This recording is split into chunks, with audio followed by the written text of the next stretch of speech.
The courthouse on Main Street was no stranger to tension. Its stone walls had absorbed decades of whispered secrets, contested wills, criminal confessions, and tearful testimonies. But that morning, something about the air felt heavier, as though the walls themselves knew that this case would be remembered long after the gavel fell. The wooden benches groaned under the weight of spectators who had crowded in early, curious to witness the custody battle everyone in town seemed to be talking about.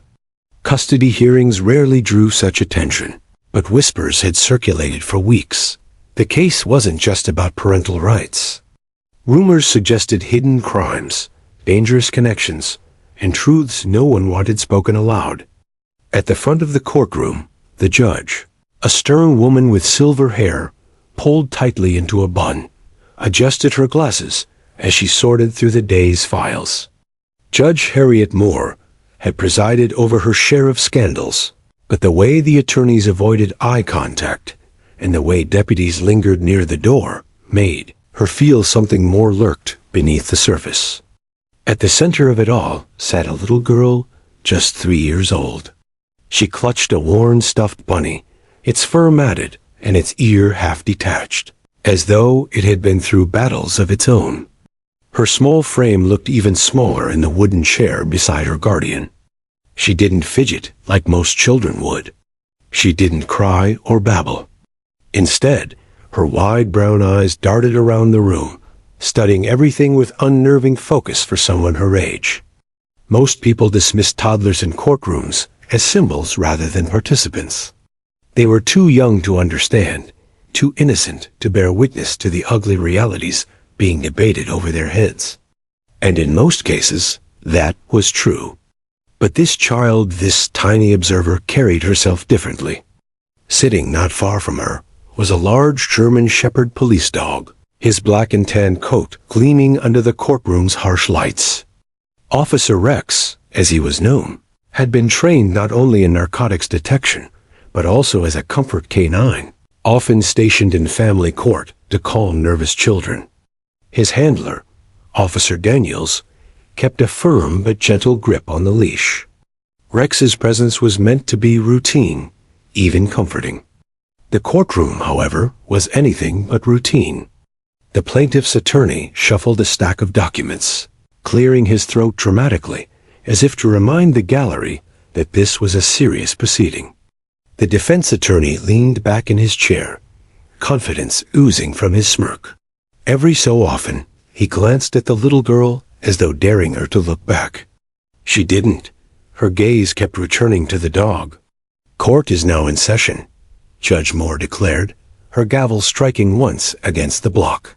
The sound echoed sharply, bouncing off marble walls and silencing the hushed conversations. The opening statements began.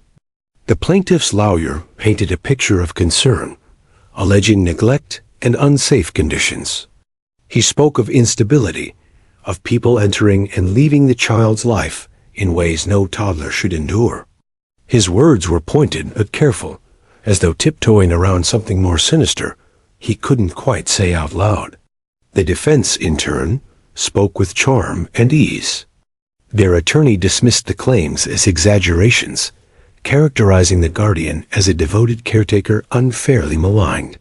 His words were smooth, rehearsed, polished to a shine.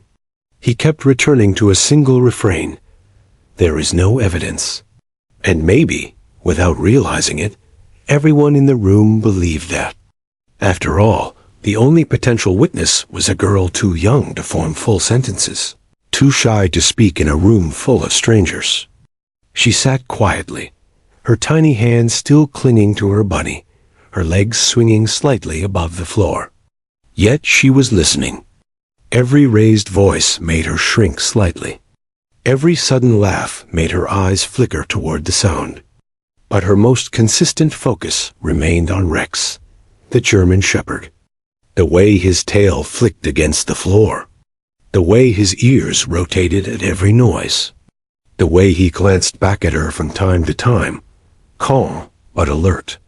To the adults, she looked like a child lost in thought.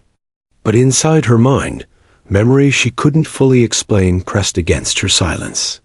She didn't have the words for everything she had seen. But she had something else. Instinct, sharpened by innocence. She knew when something was wrong, even if she couldn't explain why. The judge noticed her stillness. It struck her as unusual. Children usually shifted restlessly, asked to go home, or cried when forced into such settings. This girl was composed, watchful, almost as though she were waiting for something. Would the guardian please approach? Judge Moore said firmly. The guardian shifted nervously, gathering documents as they walked forward. Questions and answers followed, the courtroom settling into the rhythm of testimony.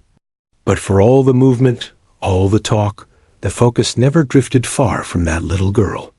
Spectators whispered quietly in the back. Reporters jotted down notes, their pens scratching against paper.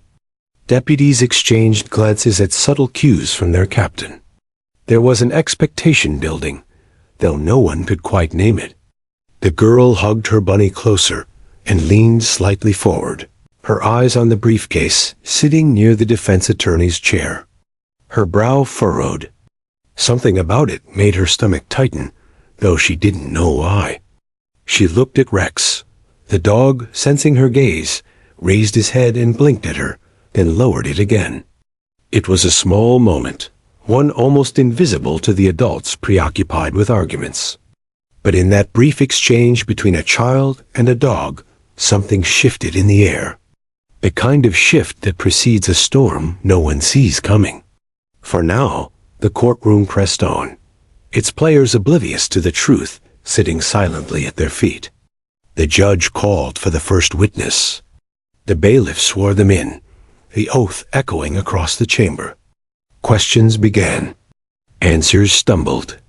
Each attorney circled like predators, looking for weaknesses in testimony. But the most important voice in the room hadn't spoken yet. And when it finally did, the world inside that courtroom would never be the same. The morning sun had risen higher by the time the testimony began in earnest, but inside the courtroom, the light felt muted, as though it had been filtered through layers of dust and tension. Fluorescent fixtures hummed overhead, buzzing faintly against the murmur of shuffled papers. The little girl sat quietly, her small frame lost against the heavy wood of the bench. She didn't cry. She didn't fidget like other toddlers might. Instead, her fingers worked relentlessly at the frayed edge of her stuffed bunny's ear, winding and unwinding the thread as though it anchored her. Every so often, she lifted her head, eyes darting first to the judge, then to the attorneys, and always back to the police dog resting near the stand. Her silence unsettled people. Lawyers in the gallery, waiting for their own cases, whispered to one another. Deputies exchanged glances, unused to such calm from a child so young. Even Judge Moore found herself glancing at the girl between testimonies.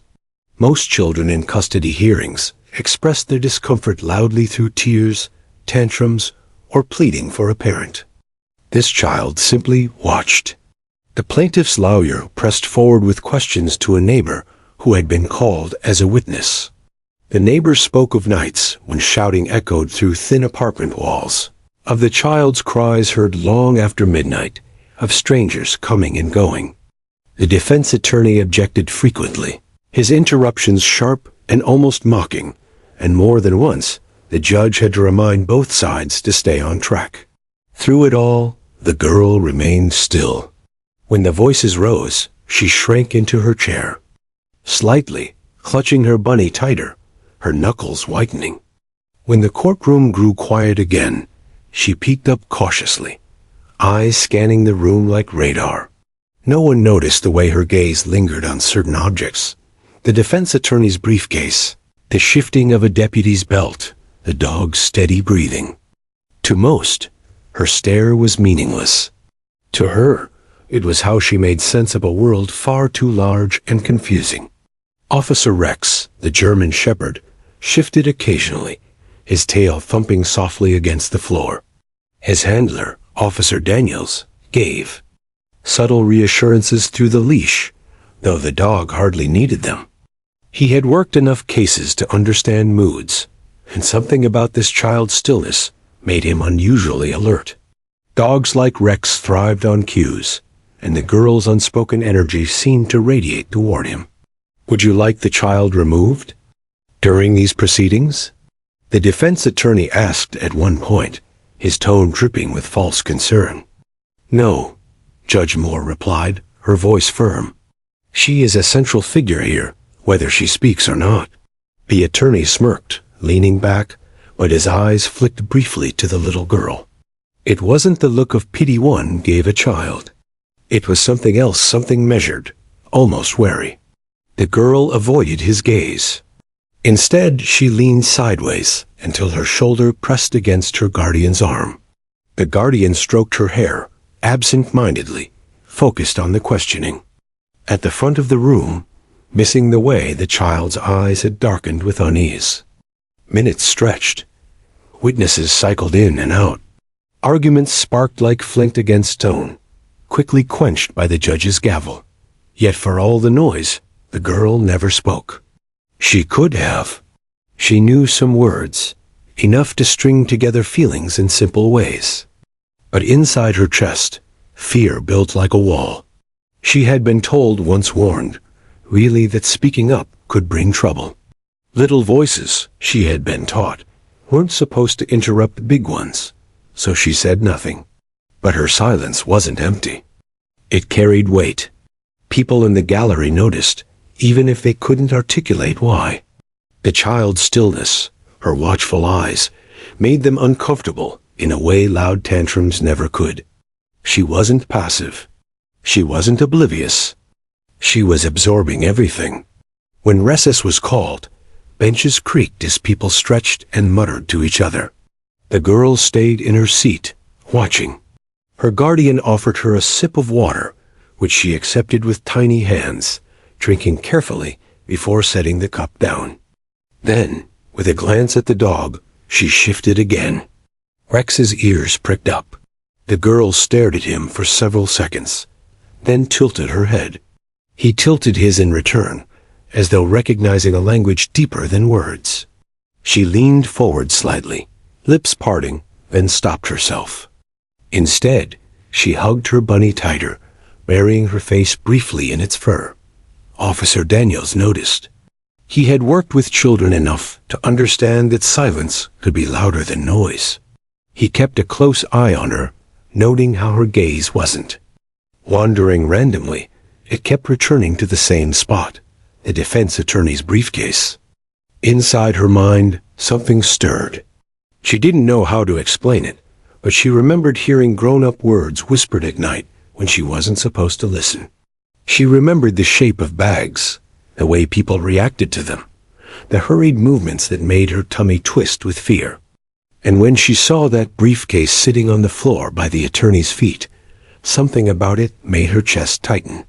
She wanted to say something. She almost did. But then she glanced at her guardian, at the adults bickering in front of the judge, at the crowd of strangers watching. Her throat tightened. What if no one believed her? What if speaking caused trouble like before? So again, she stayed silent. Rex, however, was watching too. His instincts sharpened with every flicker of her eyes toward that briefcase. He shifted his weight, tail brushing once against the floor. The handler whispered a quiet command to keep him calm. But even Daniels felt that something about the room was becoming charged. The girl pressed her bunny close, her eyes fixed now on the dog, as though willing him to understand what she couldn't say aloud. Her silence wasn't just hesitation anymore. It was anticipation. The courtroom resumed after recess, but nothing would be the same. The little girl's silence had stretched so long that when she finally did speak, when she finally broke it, with 2 whispered words, it would echo louder than anyone expected. For now, though, she waited, quiet, observant, and ready. The recess dragged longer than expected. Lawyers huddled near the judge's bench, whispering in clipped tones, their faces tight with irritation. Spectators stretched, chatted quietly, or checked their watches. Deputies maintained their positions at the doors, watchful as ever, while the gallery buzzed with speculation. The little girl sat on the edge of her bench, her bunny now tucked against her chest as though it were a shield. She swung her legs slowly, her shoes thumping against the wood in a rhythm too soft to disturb anyone, but steady enough to calm her nerves. Her guardian leaned over occasionally to stroke her hair, whispering reassurances, but her eyes were no longer focused on comfort. She was staring at Rex. The German shepherd sat near his handler, tongue lolling slightly as he panted quietly. To most, he looked relaxed, even bored. But the girl could sense something different. She had watched him long enough to know his stillness wasn't empty. His eyes scanned constantly, his ears twitched at sounds others ignored. To her, Rex wasn't just a dog. He was a protector, the only one in the room who seemed to notice the same things she did. She slid carefully from her bench, her small hand still gripping her bunny. Her guardian reached out instinctively, ready to pull her back, but the judge noticed and lifted a hand. "Let her go," Judge Moore said softly, surprising the courtroom with her tone. "She can visit the K9. A ripple of whispers followed, but no one objected. It was common enough to let children near comfort animals during stressful proceedings. Officer Daniels nodded and loosened his grip on the leash, guiding Rex gently as the girl approached. The sound of her little shoes tapping against the floor echoed louder than it should have in the hushed courtroom. Each step carried more weight than her 3 years could possibly understand. Spectators leaned forward slightly, curious. Even the attorneys, mid-discussion, paused to glance back at the sight of the toddler toddling toward the massive police dog. She stopped just short of him, tilting her head up. Rex lowered his in return, their eyes meeting in a moment so intimate it silenced even the whispers. She reached out a hand, tentative at first, then pressed her fingers into the thick fur of his neck. The dog didn't flinch. He leaned forward slightly, acknowledging her touch with a calm that belied his sharp training. The girl leaned closer. Her lips barely moved, brushing against the dog's ear. 2 words. That was all. No one in the gallery could hear them. They weren't spoken loudly enough to travel beyond the dog's fur. Even Officer Daniels, standing inches away, couldn't make them out. But the moment the words left her mouth, Rex's entire posture changed. The shift was instantaneous. His ears snapped forward, his muscles tightened, and the low, unmistakable growl of a trained canine rumbled from his throat. Daniels blinked in surprise, his hand tightening on the leash, but Rex didn't lunge, not yet. Instead, he turned his head sharply, gaze locking with laser focus on a single point in the room. The defense table. The spectators gasped. Some rose slightly in their seats, craning their necks to follow the dog's line of sight. The judge's eyebrows arched, confusion flashing across her face. "Officer?" she asked, her voice firm but uncertain. Daniels gave a quick shake of his head, signaling that he wasn't sure what had triggered the reaction. Rex wasn't easily spooked, and he didn't make mistakes. If he reacted, it meant something real. Still, Daniels tried to steady him with a firm command under his breath. "Stay," but Rex ignored it. The dog's gaze didn't waver, his growl deepening as his body leaned forward, every muscle taut like a drawn bowstring. The little girl stepped back slightly, clutching her bunny tighter, but her face showed no fear.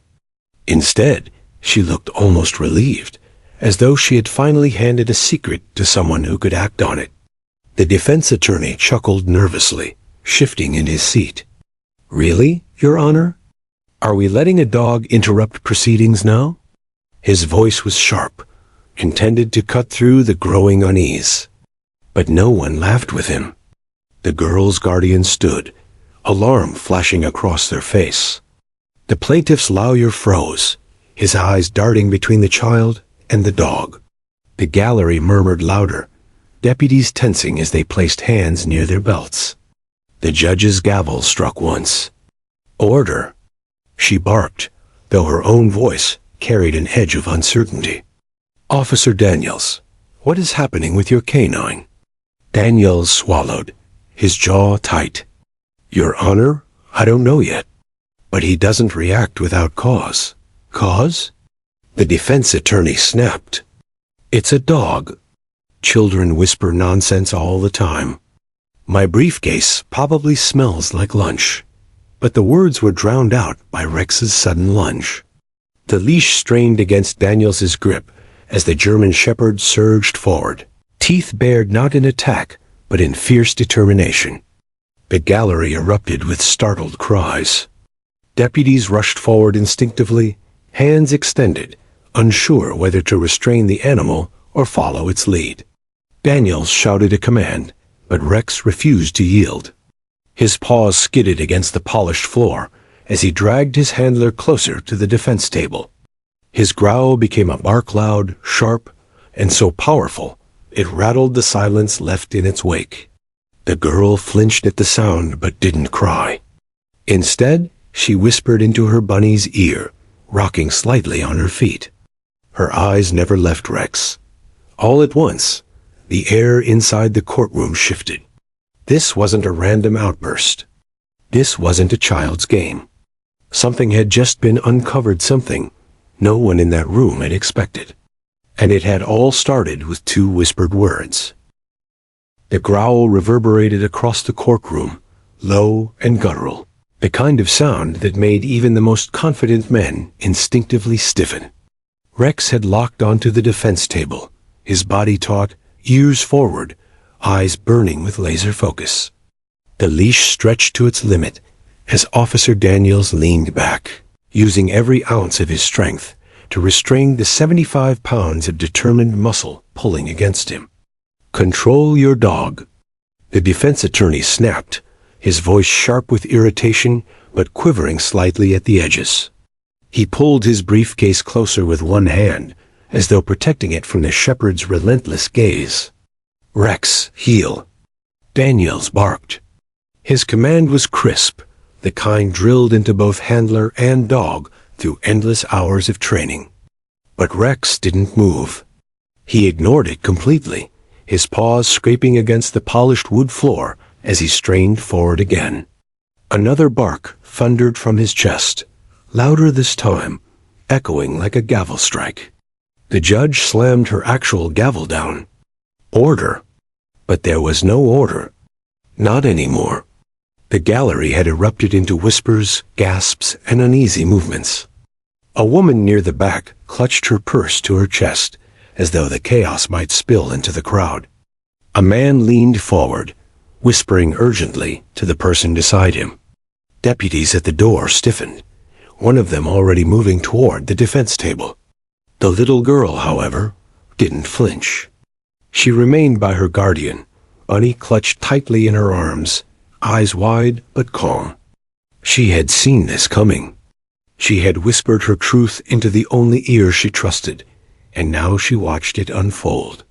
"Officer Daniels, explain this," Judge Moore demanded. Daniels's face was taut, his jaw set.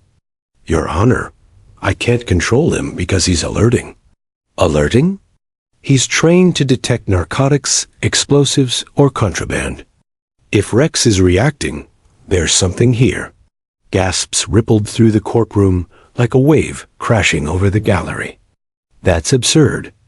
The defense attorney shot back, his face flushed, voice rising. "A child probably spilled something sticky on the floor. Or maybe my briefcase smells like the fast food I had yesterday." Dogs react to anything.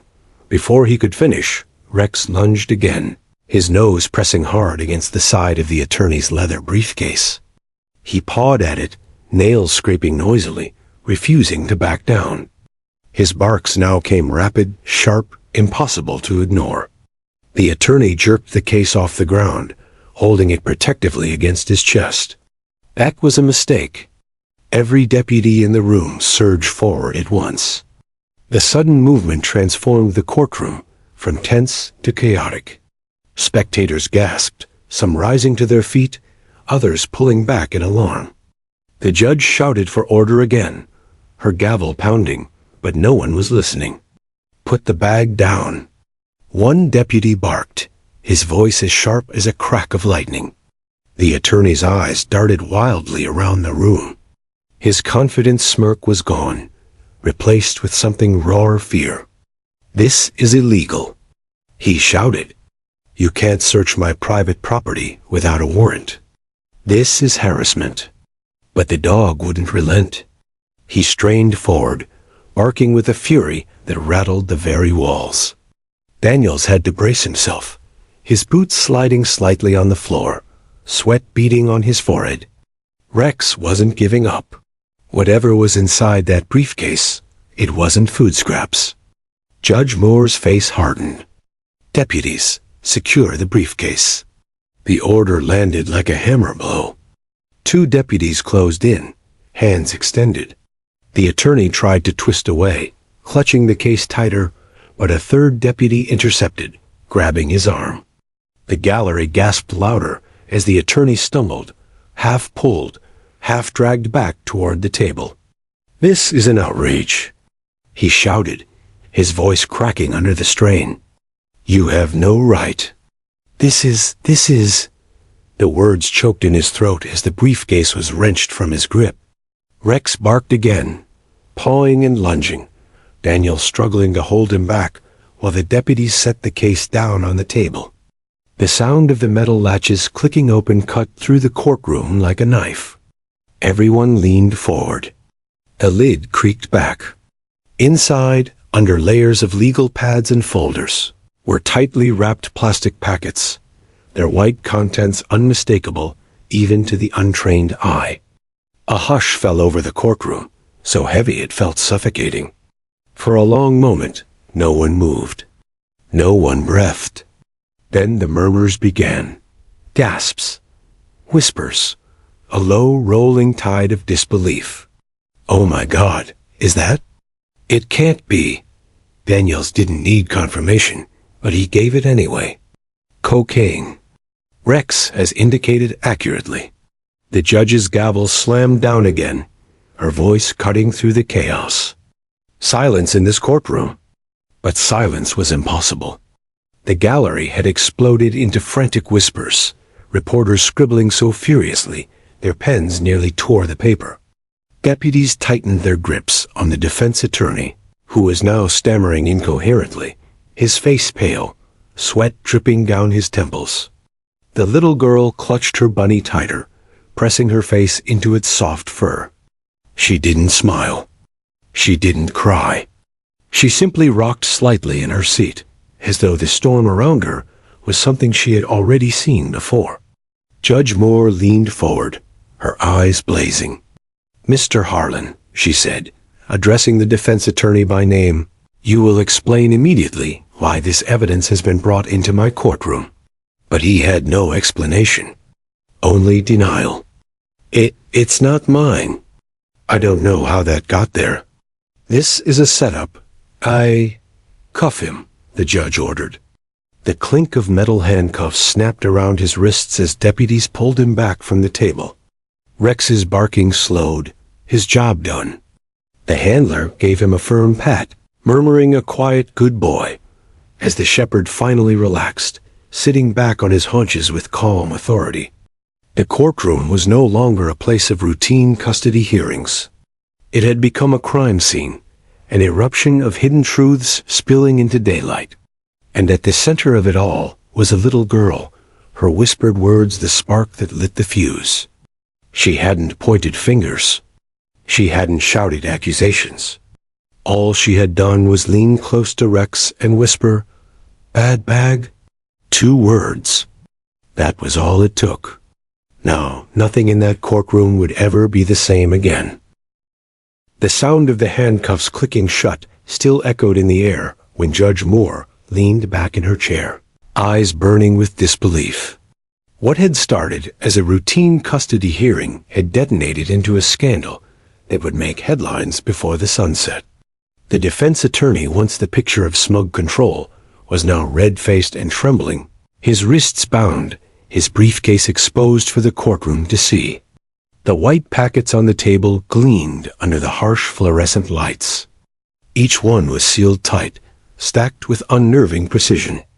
They looked clinical, sterile even, but their presence carried the weight of destruction, addiction, and criminal enterprise. A gallery buzzed like a hive. Reporters scribbled, people craned their necks, and whispers whipped back and forth like sparks in dry grass. Cocaine, someone hissed. In the middle of court. From a lawyer, of all people. Judge Moore slammed her gavel again. Silence. She commanded, but even her booming voice couldn't fully quiet the storm. She rubbed her temples once, then fixed her sharp gaze on the bailiffs. Secure that evidence. Seal it properly. It will be turned over to the narcotics unit immediately. The deputies moved swiftly, pulling out heavy-duty evidence bags. Rex sat nearby, panting with satisfaction, his earlier ferocity gone, as though he knew his work was complete. Officer Daniels kept a steady hand on his partner's collar, his face set in grim professionalism. But deep inside, he marveled. A 3-year-old child had just changed the course of a criminal case with 2 whispered words. The defense attorney, Mr. Harlan, was sputtering like a broken faucet. You can't, this isn't mine. I was set up? You planted it. His eyes darted desperately around the room, seeking an ally. None came. One deputy gave him a shove toward the corner, where he was forced into a chair, his cuffed hands awkward in his lap. The sight was humiliating. Only an hour ago, he had strutted into the courtroom with his polished shoes and self-assured grin, expecting another easy victory. Now he was the accused, and everyone was watching him unravel. Judge Moore turned her gaze toward the prosecutor, a young woman named Erin Price. Her face was pale but composed, eyes sharp behind her glasses. Ms. Price, the judge said, you will file an emergency motion regarding this discovery. Clearly, the integrity of these proceedings has been compromised. I need a full chain of custody established for that evidence. Today. Yes, Your Honor, Erin replied, her voice steady, though her hands trembled slightly as she gathered her files. The judge's eyes swept the room again. This court is adjourned until further notice. Deputies, clear the gallery. A wave of protest surged up, spectators demanding to stay. Reporters desperate for quotes. Family members calling out in confusion, but the deputies enforced the order with iron efficiency. One by one, people were ushered out, leaving behind only the key players, the judge, the attorneys, the deputies, Officer Daniels with Rex, and at the very center, the little girl. She sat small and quiet on the bench, her bunny pressed to her chest, her wide eyes watching the adults stumble through their chaos. She didn't smile. She didn't giggle. She just looked, knowing. When the room had quieted, Judge Moore leaned forward, her voice low but firm. Mr. Harlan, you will be held in contempt pending further investigation. You are remanded into custody effective immediately. The attorney's jaw dropped. This is outrageous. I demand bail. You will get nothing, the judge snapped. Not when you brought contraband into my courtroom. Take him away. The deputies pulled him up, his protests echoing uselessly against the high walls. The sound of his shoes dragging across the polished floor was the last note of his fall from grace. Silence settled in the wake of his removal. Heavy, uneasy silence. Officer Daniels bent down to pat Rex again, whispering quietly to his partner. Good work, boy. Couldn't have done it without you. But he knew deep down that the real credit didn't belong to the dog alone. He looked over at the little girl, who was now sitting on her guardian's lap. Her eyes met his for a moment. It was fleeting, but it was enough. She knew what she had done, even if she couldn't fully understand the magnitude.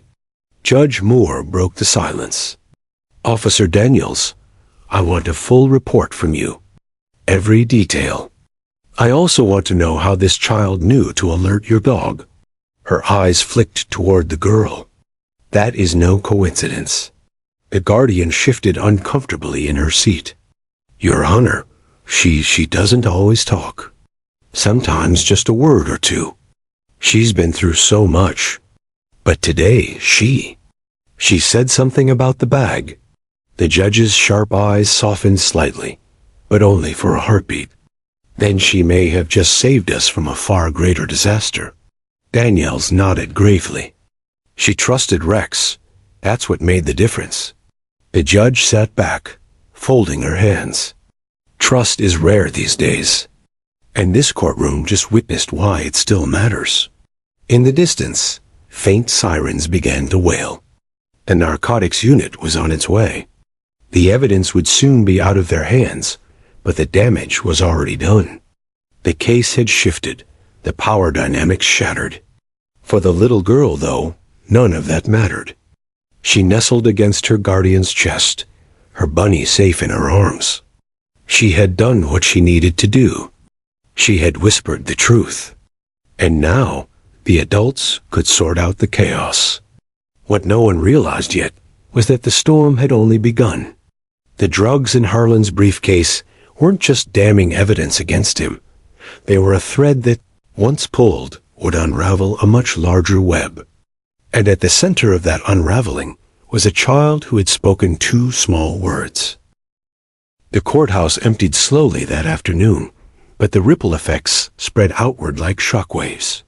By the time the narcotics unit arrived to secure the cocaine, news vans had already crowded the block. Their cameras pointed toward the building as anchors repeated the same headline with growing intensity. A defense attorney arrested mid-trial for drug possession after a police dog, guided by a child's whisper, exposed hidden evidence in open court. The footage was surreal, but inside the courthouse, the mood was grim. Judge Moore retreated to chambers, her gavel still vibrating with the force of her last strike. Prosecutor Erin Price hurried down the hall, phone pressed to her ear, already briefing her office. Deputies escorted the disgraced attorney, Mr. Harlan, out the side entrance to avoid the crowd. His once flawless suit hung wrinkled, his cuffed hands pulling uselessly against steel. And in the middle of it all stood Officer Daniels, with Rex at his side. The German shepherd padded calmly through the chaos, ears perked, tail steady. Daniels moved with him, but his mind churned. How had the little girl known? It was the question that refused to leave him. She hadn't pointed, hadn't shouted. She had whispered, "Bad bag," with a certainty that Rex had confirmed. No one in that courtroom could ignore it. And yet, how could a 3-year-old child recognize danger buried inside a lawyer's briefcase? By evening, Daniels was summoned to the precinct. The evidence had been transferred, cataloged, and tested. Lab techs confirmed what Rex had already told them. The packets contained high-purity cocaine, the kind traffickers moved through secret networks, not street-level dealers. Captain Rhodes sat behind his desk when Daniels entered, Rex settling obediently at his handler's feet. The captain's expression was stony, his hands folded over a manila file. "Sit, Daniels." Daniels lowered himself into the chair. He was still in uniform, still dusty from the day's storm. Rhodes slid the file across the desk. Inside were copies of the initial chain of custody reports, photographs of the seized packets, and Harlan's arrest record. "What happened in that courtroom is going to be national news by morning," Rhodes said. "But more importantly, it's going to kick over a hornet's nest." Daniels frowned. "You think Harlan was working alone?" Rhodes leaned back. Nobody walks into court with kilos of cocaine unless they're running messages for someone bigger. A defense attorney doesn't risk his career and his freedom unless he's already neck-deep in something dirty. Daniels glanced down at Rex, who stared up at him, waiting. "The girl tipped him off," Daniels said quietly. "She whispered 2 words, and Rex locked in. "I can't explain it, Captain." But she knew. Rhodes tapped his pen against the desk. "We're going to find out how. The DA's office wants you and Rex to stay close on this. You've got credibility now. The dog who sniffed out corruption in open court? People will listen to you. And the girl? Well, she may be the key." Daniels hesitated. "She's just a kid. She's been through enough already." "Maybe," Rhodes replied, his tone softening slightly. "But kids see things adults miss. She saw something in that lawyer, something none of us did. Don't underestimate her." The next morning, the headlines screamed across every screen. "Attorney caught with cocaine. In court, exposed by K-9 unit. 3-year-old. Girl sparks drug bust in trial shock. Justice. System rocked by explosive discovery." The story spread from local stations to national outlets within hours. Talk shows debated it, commentators speculated endlessly, and the public latched on to the most unbelievable detail, that a toddler's whisper had triggered the entire chain of events. For the little girl, the attention meant nothing. She sat quietly in a foster care office with her guardian, coloring on scrap paper while social workers bustled around. She didn't know she was the center of a storm. She only knew that the bad man with the bag was gone, and her bunny was still safe in her arms. Meanwhile, detectives tore through Harlan's background. What they found shocked even the seasoned investigators. Bank statements showed deposits far beyond his legal salary. His phone records connected him to known traffickers. His travel logs revealed late-night drives to warehouses on the edge of town. Piece by piece, the picture came together. Harlan wasn't just a lawyer. He was a courier, a trusted mule for a powerful network, moving drugs through lethal channels where no one would think to look. The packets in his briefcase weren't meant for him. They were meant to be delivered. And if he hadn't been caught, they would have slipped past unnoticed, right under the nose of the justice system. Daniels and Rex were pulled into the task force meetings. Maps of distribution routes covered the walls. Red strings tied photographs of suspects, warehouses, vehicles. It was a conspiracy with tendrils reaching into neighborhoods, businesses, and maybe even government offices. But the question kept circling back. Why had the girl recognized it? Daniels replayed the scene in his mind again and again. She had looked at Rex, leaned close, and whispered. Not to her guardian, not to the judge, not to the deputies. To Rex, as though she knew he would understand. And he had. It haunted him. 2 nights later, Daniels drove home late. Rex stretched out in the back seat. His radio buzzed with updates about the case, but his mind was elsewhere. He thought about the girl, how her eyes had been too old for her tiny frame, how she hadn't smiled even after saving the day.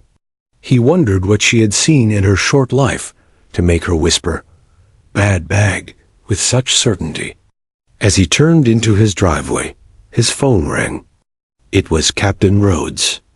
"Daniels, we've got movement," Rhodes said without preamble. "We raided one of Harlan's storage units tonight. Found more packages. Same wrapping. But that's not the kicker." Daniels sat forward, tension coiling in his chest. "What is?" There were toys mixed in with the stash. Dolls, stuffed animals, kids' things. They were using them to hide shipments. Daniels froze, the memory slamming into him.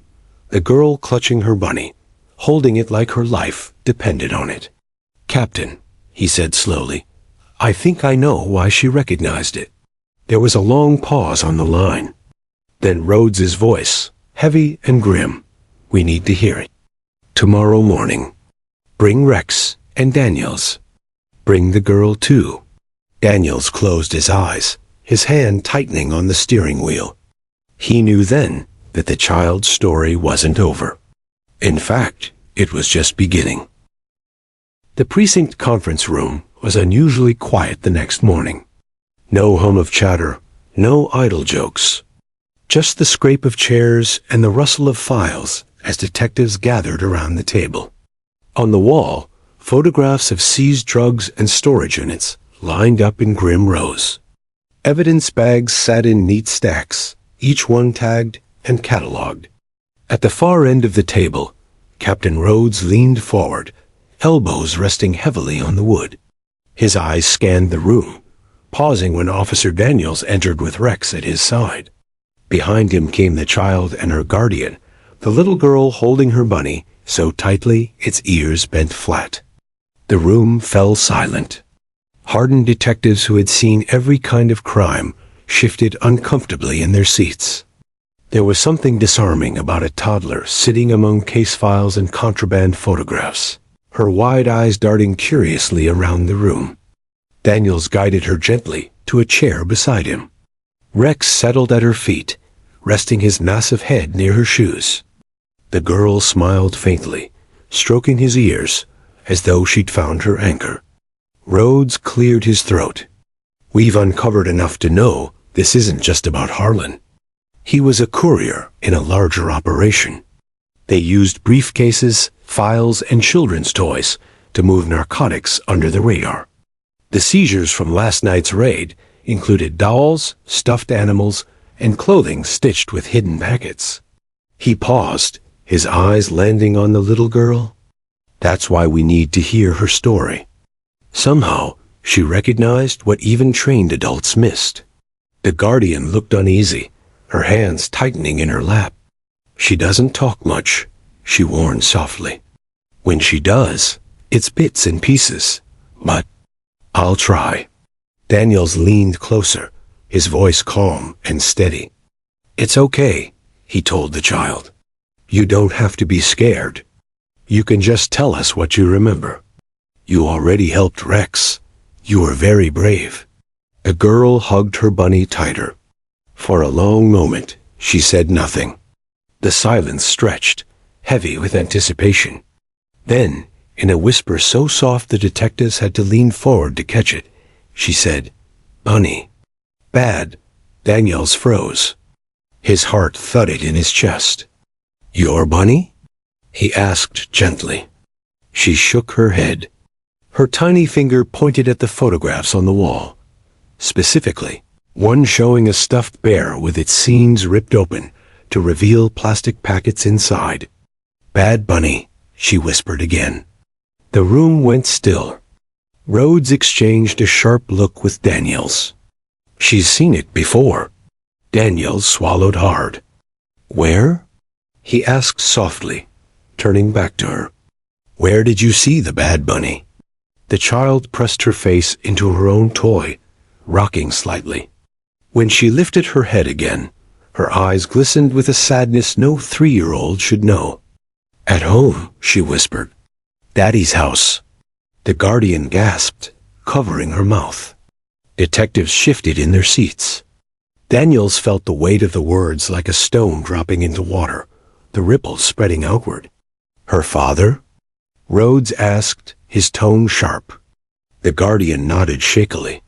He lost custody months ago. Substance abuse issues. But I never knew it was. Her voice broke. Daniels's mind raced. The pieces clicked into place.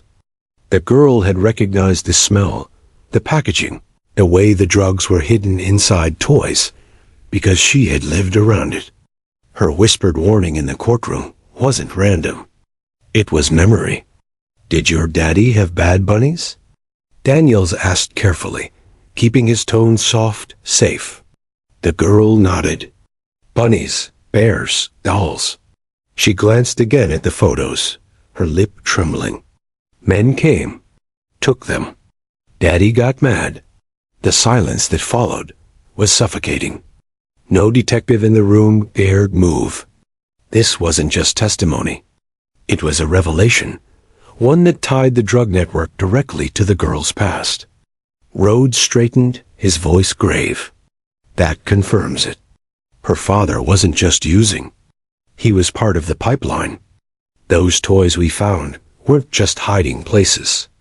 They were the very ones trafficked through homes like hers. Daniels clenched his fists under the table. His chest burned with anger at the thought of a child living in a house filled with contraband, forced to watch strangers trade stuffed animals like currency. But alongside the anger was something else: admiration. She hadn't forgotten. She hadn't looked away. She had remembered enough to save others. Rhodes spoke again, his voice firm. "We'll need to verify. Cross-reference her father's known associates with the supply chain. If this girl's memory is accurate, she just gave us the key to dismantling the operation." The Guardian's eyes brimmed with tears as she hugged the child close. "She's been carrying this all along," she whispered. "And no one listened until now." Daniels bent down, meeting the girl's gaze at her level. Rex nudged her knee, sensing the weight of the moment. "You did the right thing," Daniels told her quietly. "You were brave. And you helped Rex keep everyone safe." For the first time since the trial, a tiny smile tugged at her lips. She pressed her forehead gently against Rex's head, whispering, "Good dog." Daniels swallowed hard. He knew then that this case wasn't just about drugs or corruption. It was about a child finding her voice, however small, in a world that had tried to silence her. The rest of the day moved like a storm. Detectives pulled files, cross-checked names, and connected dots with frantic energy. The girl's testimony, however limited, gave them probable cause to expand raids, seize more units, and dig deeper into the trafficking chain. That night, Daniels returned home exhausted. Rex curled up on his rug, snoring softly. But Daniels sat awake, replaying the little girl's words. Bad Bunny. Daddy's house. He couldn't shake the image of her pointing at the photos, her tiny hand exposing what grown men had spent months trying to uncover. For all their training, their resources, their tactics, it had been a 3-year-old child who cracked the case wide open. And yet, Daniels knew the most dangerous part was still ahead. Because if the network realized their downfall had come from the whispers of a child, they wouldn't let it go quietly. Night fell heavy over the city, but the task force headquarters buzzed like daylight. Maps stretched across walls, phones rang without pause, and detectives barked updates into radios. The raids from the girl's revelation had already yielded dozens of arrests.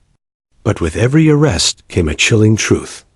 This network was bigger than anyone had imagined. At the center of the storm sat Officer Daniels. Rex sprawled faithfully at his feet. He flipped through reports with one hand, his jaw tight.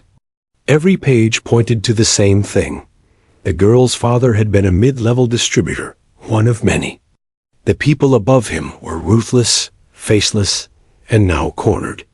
Captain Rhodes entered, his face grave. "We've intercepted Shatter," he said.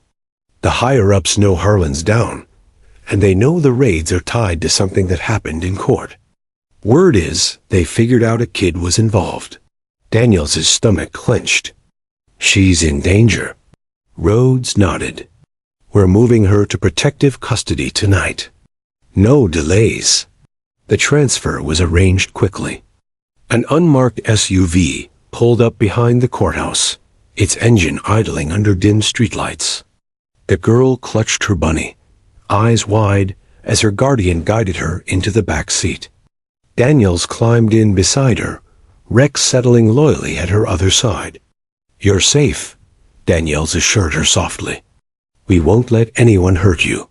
She nodded faintly, pressing her face into Rex's fur. But even as the convoy pulled out, shadows moved nearby.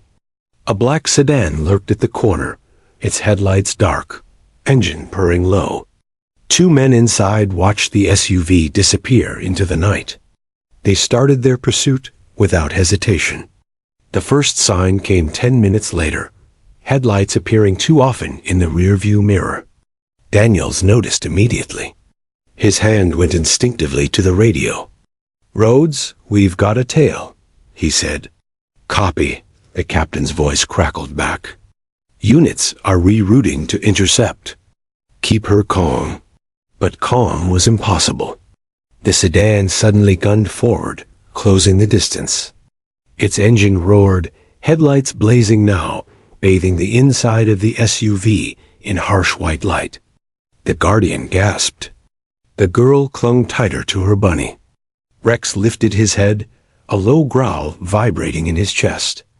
"Hold on," the driver shouted, swerving as the sedan slammed into the bumper. Metal screeched, the SUV jolting violently. Daniels braced himself over the child, shielding her with his body. "Stay down," he barked. The sedan hit again, harder this time.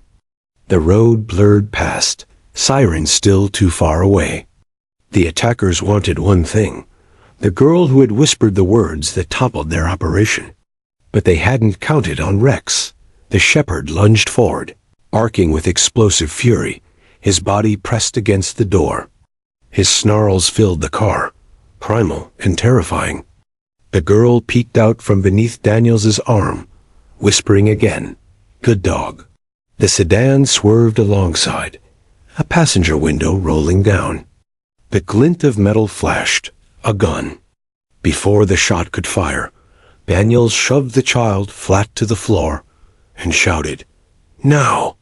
The driver veered sharply, clipping the sedan's fender. Tires screamed, rubber burning. The sedan lost control, fishtailing wildly before smashing against the guardrail. Sparks showered into the night. The SUV roared forward, heartbeats pounding inside. Sirens wailed at last. Patrol cars swarmed in, lights flashing, boxing in the wrecked sedan. The attackers were dragged out, shouting curses, their plan shattered. In the back of the SUV, Daniels exhaled shakily. The girl peeked up at him with wide, unblinking eyes. "Bad men," she whispered. Daniels smoothed her hair gently. "Not anymore." By dawn, the final raids swept through the city. Warehouses were cleared, stash houses dismantled, couriers arrested. The network fractured under pressure, its leaders exposed by the evidence Harlan had carried and the girl's memories that cracked the code. The father, already jailed for prior charges, now faced far darker accusations. His name was tied to the network, his role undeniable. For the girl, it meant closure and freedom. She would never again return to a home filled with bad bunnies. The courthouse reconvened days later, not for trial, but for recognition. Judge Moore sat on the bench once again, her gavel resting quietly before her. The room was packed, not with chaos this time, but with solemn respect. Officer Daniels and Rex stood front and center. The little girl sat with her guardian, her bunny still faithfully in her arms. Judge Moore spoke first. "In all my years on the bench, I have never seen a child change the course of justice with such simple courage. What began as a whisper revealed a conspiracy stretching across this city. Today, we acknowledge the bravery of those who listened, and of the little girl who spoke." The gallery erupted in applause, subdued but heartfelt. Reporters scribbled, cameras flashed, but the girl barely noticed. She leaned her head against Rex, who sat proudly beside her, tail thumping softly against the floor. Daniels bent down, whispering to her, "You did this. You saved lives." Her lips curved into the smallest of smiles. "Me and Doggy." Daniels's throat tightened, emotion welling in his chest. "Yes," he said. "You and Rex." That night, after the ceremony, Daniels took Rex for a walk beneath the quiet glow of street lamps. The air was cool, the city finally calm. His mind replayed everything, the chaos in the courtroom, the discovery of the drugs, the chase, the girl's brave little voice. He realized that sometimes justice didn't come from evidence files or polished arguments. Sometimes it came from innocence, from a child who refused to ignore what she knew was wrong. Back at the foster home, the girl tucked herself into bed, Bunny clutched close. For the first time in months, she fell asleep without fear. Her whispers had been heard. The bad men were gone. And somewhere deep in her dreams, she and Rex ran free together, safe at last. The story spread far beyond the city, capturing hearts nationwide. Commentators called it the whisper that brought justice. To many, it was proof that even the smallest voices could carry the greatest truths. For Officer Daniels, it was a reminder of why he wore the badge. For Rex, it was another mission completed, another life protected.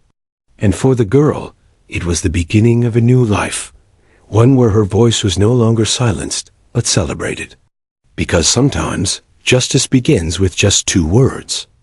Bad, bad,